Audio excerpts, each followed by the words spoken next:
and welcome back. Today we are going to be reviewing Beastars Chapter 57, Two Hearts in Harmony.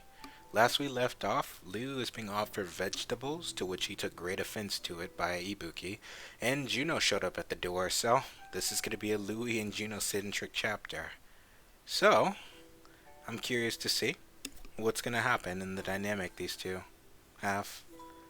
So, Juno came to the Shishigumi's hideout to speak with Loui. So Louis just chilling here, smoking a cigarette. Looks like they're out in the town, yeah? I don't like cigarettes, Juno says. I know. Wow. I didn't think we'd actually meet so easily. We need to start a conversation. Wait a sec. He knows I don't like cigarettes? Yet he smokes anyway? Acorns. So there's like a street urchin on the street asking for acorns. Give me some acorns, mister. A mouthful. Hey, mister. You shouldn't be begging for food out in the open. You'll get squished. You're supposed to be on the small animal sidewalk. Can you walk? Yes, sir. But I'm blind. Can you take me there? Aw, that's nice. I need to ask him why he's part of that evil group. It's not right. I need to bring him back. Okay, so Juno just wants him back at school. Why does... It's weird, though. Juno... It's kind of weird. I don't know why Juno wants Louis back at school. She's competing for the Beastar title, right? So it's like, why would you want your rival back at school when it'll like decrease your chances of getting the title if he gets it before you do, you know? I guess that's not really an issue because based off what we know, a new candidate for the B-Star can be selected, yearly. And Cherryton hasn't had a B-Star coming out of their school in 5 years, so that's pretty significant. And based off that chapter with all organisms meeting, the other schools said, oh yeah, one school in particular said, oh yeah, we have a B-Star, we select a candidate every year. So even if Louis were to get the B-Star title first, that doesn't mean Juno's just automatically disqualified because she's only a first year. So technically, she would have like what 4 more years to try and get the B-Star title. So that's interesting to note. But she wants them back. I find that fascinating. Like Juno's a very driven character. She's very focused on her goals, right? But that doesn't mean she's cutthroat. And I like to see this side of her. I wonder if they'll give insight as to why she wants them back, though. So let's see. Hey. Yes? At the day of the Meteor Festival, did Legacy come back in one piece? Well, not in one piece. He was covered in bruises and scratches. Was he together with the white rabbit? She's a short female who only goes up to my stomach. She was unharmed. I see. I expected nothing less. So, how did you find me? I knew where you'd be ever since you talk. Oh, I knew where you'd be ever since our talk before the day of the festival. Talk? What talk? Alright, so before we continue, I like how Louis just turns around after he asks him, because Legacy accomplished what Louis, he failed to do, right? Louis is the one that failed to take action to save Haru, even though he could have, right? He decided to do nothing. But can you blame Louis? It's a pack alliance. If he had went alone, he most definitely would have been killed. And I'd say it was luck. It was mostly luck on Legosi's part that he ran into Goin back there, who happened to have a machine gun and help him out, right? And urge him on. But Legosi acted nonetheless. And that's what Louis didn't do. Until if Louis had gotten there, like, a little too late, Haru would have already been dead. He wouldn't have made it in time, right? But I would say Louis is kind of redeemed in the sense that at least he showed up. He came. Sure, it wasn't when he was needed, but he showed up nonetheless. And on a suicide mission at that. He was ready to get Haru back, but Legosi already took care of that.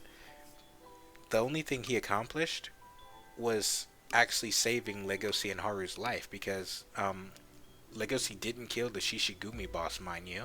Loui did, because Legoshi didn't go for the killing blow, right? So I would say Louis redeemed, but knowing Louis, I don't think he feels that way. We already know about his like inferiority complex. He feels like he could have done more. He should have done more. And he was weak. Louis hates feeling weak. So this is a flashback to the night of the Meteor Festival. Just a second to drink some tea. Okay. He might die tonight. Not just Legoshi. Probably even more animals. Louis, what do you mean? Louis, it's gonna stop raining tomorrow. We can make the program a success. Nah, those are just background extras. Everyone wants to see Louis on stage. Well, we'll be alright as long as we have Louis, right guys? Yeah. Alright, so this is right after he got into a fight with Legoshi, because you can see the black eye that Legoshi gave him right here. He's still feeling some type of way about that, so this is what happened that night, right after that happened. How can I stand on the stage if I can't even protect the female I love? Oh, is that confirmation that he actually does love Haru? Okay, so that's interesting. Let's check over tomorrow's schedule again. Okay. Louis, you're getting wet. I'm just powerless. A male with no authority, no power over anything, not even himself. The hero of the school? What a joke. I'm practically a false god. I'm fed up with these lies.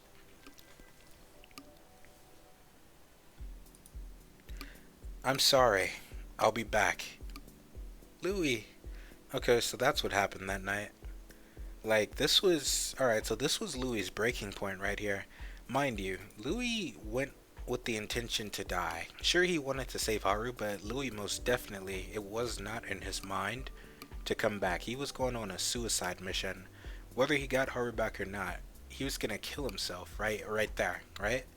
But it just so happened that it just wasn't his time yet, and the Shishigumi made him their new boss since he killed the old boss. So that kind of worked out for him, and I'd say he got lucky with that. After Legoshi came back from infiltrating the Shishigumi, I went looking for you. I didn't know anything about the Shishigumi, and I definitely didn't want to go back to the back alley market, but I did, and asked all kinds of animals for your whereabouts. Hey, you're cute, miss. Take my advice. Don't go anywhere near the Shishigumi, they're dangerous. I'll be fine. Just tell me where it is. Okay. I find it interesting that Juno knows about the back alley market. That's something that was pretty significant when the other carnivores found out where it was, because not even Bill knew where it was before. Alba knew, right? He knew about it. But Juno, she just strolls in here casually. Like it doesn't even bother her, like being around, like, because she had to go through the market, right, where they have meat and stuff. See, I love Juno's agency as a character. You never quite know what's really on her mind. Sure, she's the type of character that kind of wears her heart on her sleeve, but she keeps things to herself as well. So there's some kind of mystery around Juno. Because I still don't know why she was selected for Drama Club. Because if you remember, everyone in that club kind of has some type of baggage that makes them just a little bit different, right? Because the main theme of the Drama Club was exposing life for what it is, and living life to the fullest, right? So I just kind of find that interesting that Juno takes the initiative on herself to go get him when she really doesn't have to. But maybe it's to make Legoshi happy. I don't know. We'll see. Thank you. Aw. Louis just thanks her for coming. Aw. Juno's the only one that came for him. Like, Legoshi doesn't even know where he's at right now. Right? But Juno came. She showed up. That's significant to him. Because you forget, like, look how these two interact. Louis actually looks happy. Right? Because I can understand why that is. Because Juno's the only one that hasn't lied to Louis. The only carnivore that really hasn't lied to Loui yet. Don't get me wrong, Legacy hasn't straight up lied, but, you know, Legacy was the type of character, at least in the beginning, to hide himself. And I believe in Louis's eyes, that's the same thing as lying, because he was never true to himself as a carnivore. Juno, on the other hand, when they met, like officially in the stage when she was cleaning, she pinned him down and actually like showed Louis her strength as a carnivore, and there was nothing Louis could do about it. He was at her mercy then. Sure, they had banter, and Juno said she would never show her fangs. This was just to give Louis a taste of what she is, and Louis respects that about Juno, I believe. Cause why wouldn't he? That's honesty. And when she said I would never show my fangs, females hate violence, you know, I believe Louis would believe that, because look how he looks at Juno compared to the Shishigumi or even Legacy. This isn't a spiteful look. This is like he's at peace when he's around Juno, and that says something. I think that's a nice touch. Like, you don't notice it because Louis always has this like tough exterior to him, but he's quite relaxed when Juno's here. I ship it. So let's see. I don't want your thanks. Why are you sacrificing yourself? You might not come back to school again. There's no point in coming back. No matter how civilized our society is, feral instincts and power trump over all. Money comes later. My burden as a deer was to become a superficial symbol of morals and justice. So the Beastar title he's calling superficial. We don't really know like what the Beastar title really entails, because what we know is you can become a Beastar, right? A young Beastar, that's what it's called. But then, that's a group of Beastars who then, only one is chosen to become the sublime Beastar of their society. If I had to bet, that's where the real power is. Everything else is just a secondary. It's your training to become a sublime Beastar, and I don't even know if there's more than one. They never specifically said one, but there was emphasis on there only being one at the time. Like, he's calling it superficial, but, there's nothing superficial about unity. Sometimes you just need a symbol.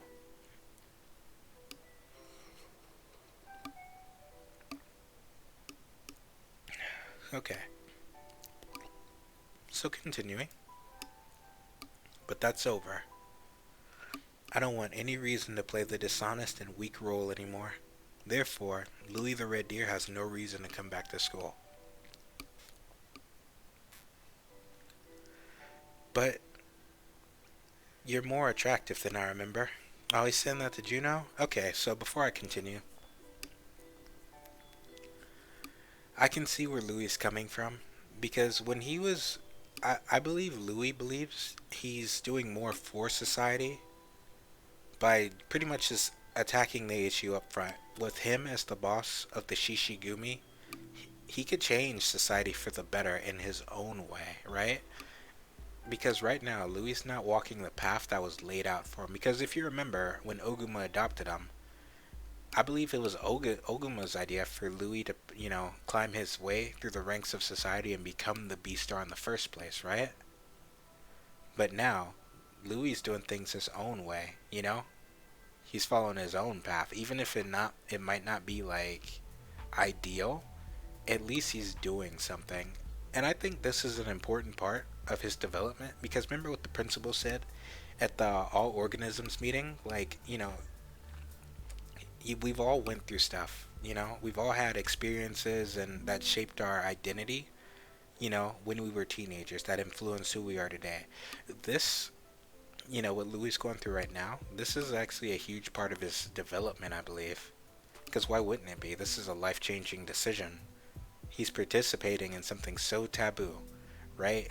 Selling meat in the back alley market, becoming a mafia boss. It's actually pretty damn crazy.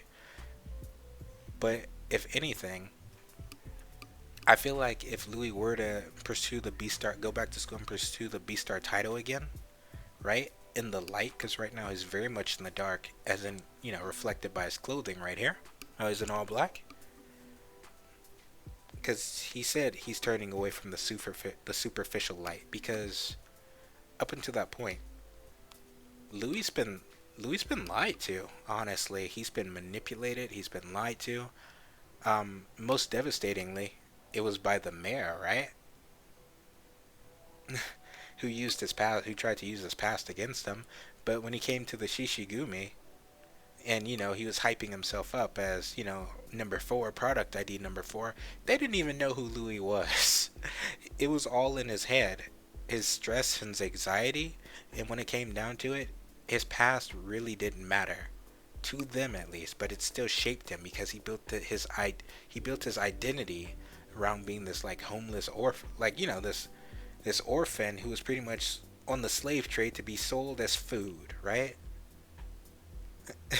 So that's, I don't know, I feel like that was a huge blow to Louis' identity right there as well. It's like, wow, I really just built it up in my head. It really didn't matter. What does matter at this moment in time is I'm surrounded by lions, right? But anyway, that's enough of my rambling. At least Juno came from and she's honest with them, right? But you're more attractive than I remember. He's acknowledging Juno as a female, right? What? Did you recently did you recently break your heart? Um, no, not completely. Well, I just hope your experience was a fulfilling one. Are you listening to me? I didn't break my heart. Hey, I like how Louie's laughing, right? This is so wholesome. You appear lovelier than ever. You should still be filled with an unshakable conviction. Louis, what gives? See, I love this. He could just. This is so sweet. Louis a character that's been through, like. He's been through a lot, right? But when you just have moments of levity, because it's always, like, so heavy with Louis. Like, he always has to put on a front, right? And maintain, like, his like. What's it called? His appearance, right? His status of being the boss, being in control, being club president, stuff like that, right? But with Juno, he just relaxes and you genuinely see him smile. And because Juno is filled with conviction and she acts on it, just because she can, Louis respects her and he lets his guard down around her. Even turns his back to her, like right here, and laughs. So I like that. Louis, an evil animal wouldn't laugh like that. What's wrong with you? You're so calm now. You're complaining a lot. I don't think I've ever turned evil or anything. I'm just coming to terms with this society. I want to see the feral instincts of carnivores as a good thing and become strong, in the truest sense of the word. Okay, so that's an interesting perspective. Because before, Louis recognized that, you know, carnivores are, they hide who they are. Not out of maliciousness, it's just because it's what society expects them to do. Like, notice most of the rules in place are in, like, strict benefit to herbivores in general. Like, the rule that carnivores are not allowed to show their fangs to herbivores. Eating meat in the world is prohibited, You could be arrested for doing that. You can't even be seen arguing in public with the herbivore. Stuff like that, right? And Louis over here, I'm glad to note that he kind of recognizes that. He's like, okay, like, I have no intention of going along with the rules that society laid out for me. So I'm going to make my own rules and do it my own way, even if I have to break the law to do it. So I love that.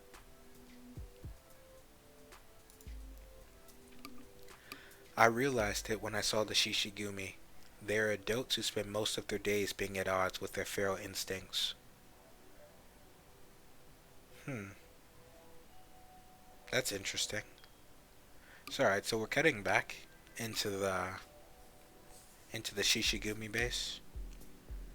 He's been throwing up his meat and taking energy drinks. So that's Ibuki right there, and I believe that's not free. That's not Dolph, it's Agata. Yeah, that's Agata. You can tell from the freckles.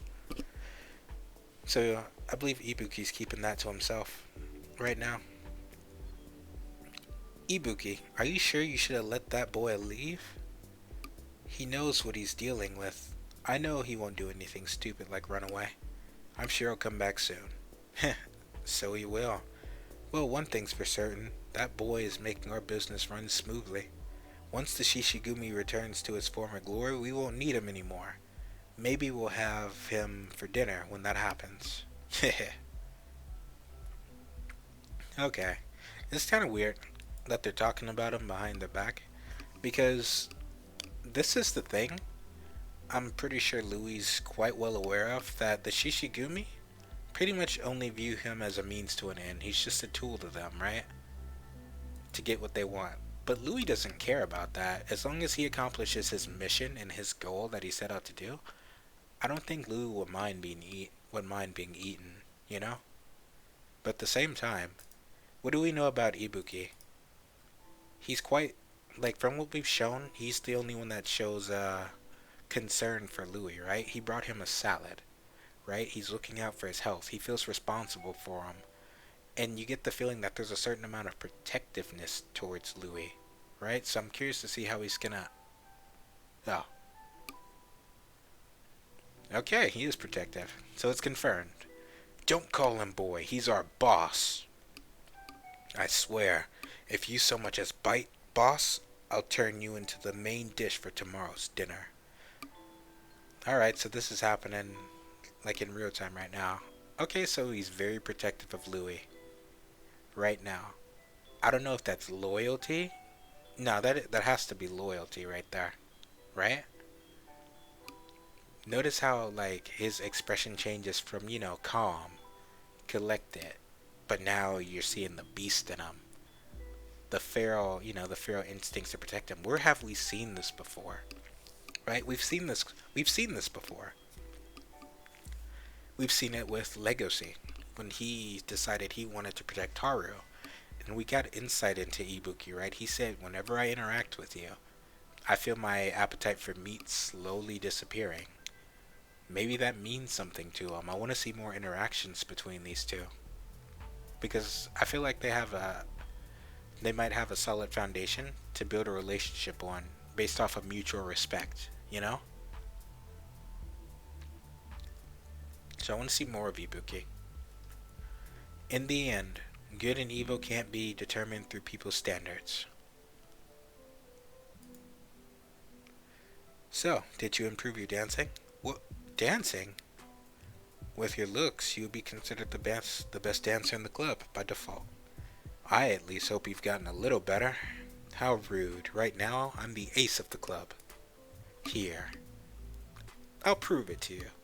Aw, so it's a callback to when they were under the spotlight back at school. They're under the street lamp is their spotlight right now. It's just these two magnificent beasts dancing together under the light. So this is a really nice scene. Louis really likes Juno. He has a soft spot for Juno, and you can tell. 1, 2, 3, 1, 2, 3. Ha, this isn't working. Geez, your body's gotten a lot weaker, senpai. Ah, Juno noticed it too. You've gotten really stale. I sure have. That's significant. Alright, so notice how Louis, he doesn't make excuses, right? He doesn't say like, oh, it's just your imagination or whatever, like something you would expect him to do with the lions. He trusts Juno. He trusts Juno a lot, right? And he even admits it. Like, there's no ego here. He admits it. Like, yeah, I've gotten a little stale. I've gotten a bit weaker too. Louis, are you being dishonest right now at this very moment? You may hate being superficial, but carnivores and herbivores are capable of genuine communication. And yet... Oh, Juno starts to cry. You're an idiot. You're just pretending to be satisfied. You've stopped making decisions for yourself. How you live your life isn't up to society. It's up to you.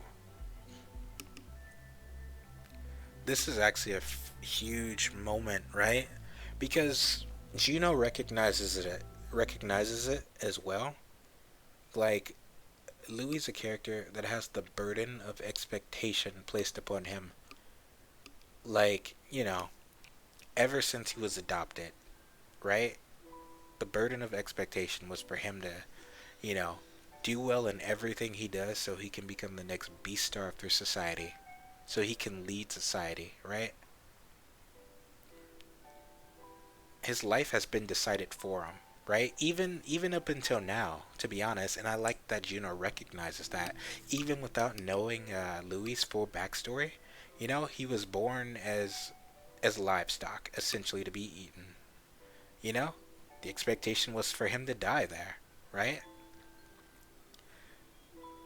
The only significant decisions that, if you've noticed, the only significant decisions that Louis has made for himself was to die, right? Since he was a kid, he decided that rather than being eaten by herbivores, he would slit his own throat and be done with it, because that was his choice to make, right?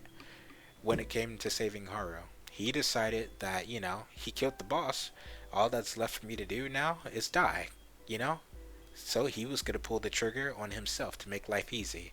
He was stopped every single time every single time he tried to do it, right? And every single time he was forced and shown another way, right? Like, oh no, you don't have to die here. You can always become something more.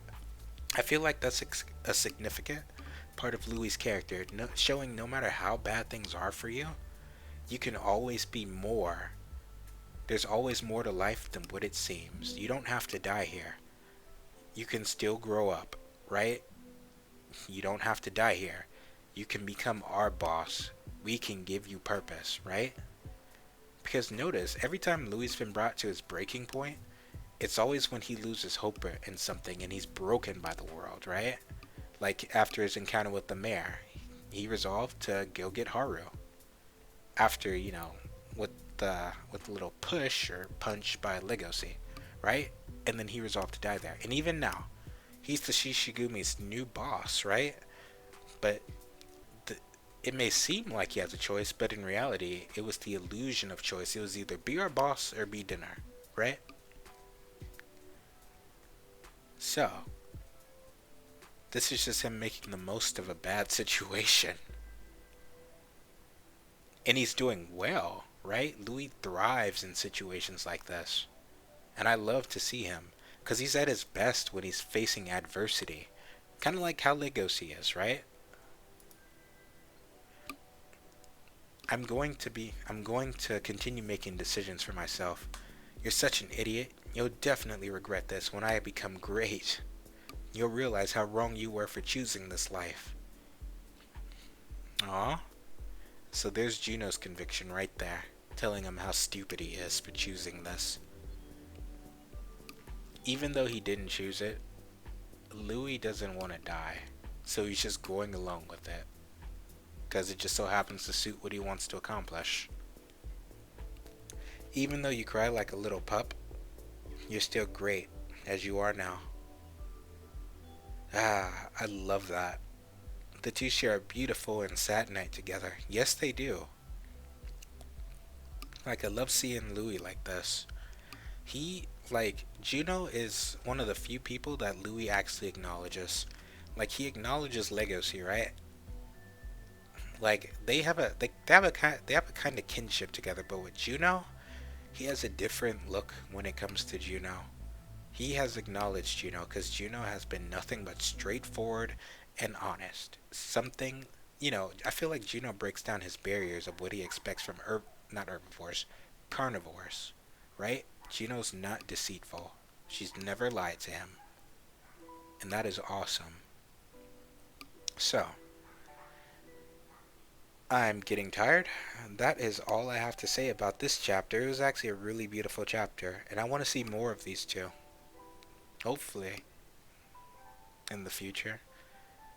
But, if you like what you see, comment down below. Let me know what you thought about the chapter. Rate it, like, dislike, and subscribe if you want to stay up to date on these new releases I do. I've enjoyed having you, and I will see you during the next chapter 58.